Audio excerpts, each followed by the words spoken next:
Welcome to my revision of the textbook I wrote to teach homeschoolers world history. A Bible believer looks at world history, which I sell on Amazon in Kindle or paperback form. You can also get it on lulu.com. Now, let's continue talking about Greece.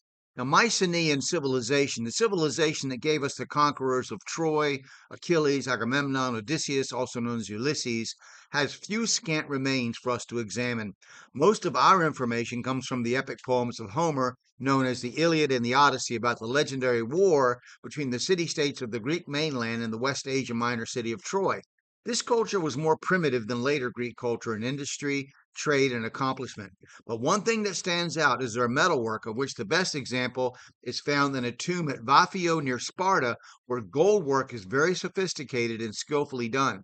The double-headed axe, sacred also at Crete, is found here along with a mother goddess associated with a sun and intertwined snakes as deities. The Cretan Rhea becomes Demeter, called by Durant the Mater Dolorosa of the Greeks, after Demeter, the Virgin Mother of God. Civilizations come and go, but satanic religion standing in opposition to God's revelation of himself continues.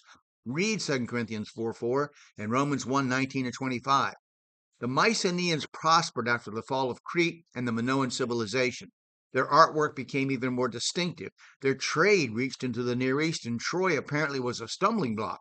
The Trojans, although given various origins depending upon which historian you study, did have the same gods that the Greeks and Mycenaeans worshiped and feared the same demons. Durant believed that these people were originally from the Balkans. He believes they or their immediate ancestors are the same people mentioned by the Egyptians in a papyrus about those who fought at the Battle of Kadesh in or around 1287 BC, according to Durant, or 1294 BC, according to Brian Parrott's The Battle Book, and called the Dardanui or Homer's Dardanoi. The theories about the origins of the people of both Achilles and Hector run for book after book of endless assumption and conjectures. The Iliad and the Odyssey, having been oral poetry, possibly long before they were put to pen and paper, might have embellished their characters as being more Greek than they were. I recommend reading both the Iliad and the Odyssey, or perhaps a summary of the events of the two works. They can be found free online for you to view and skim over. I would, however, avoid movies about them as they tend to butcher the story. They're terrible normally.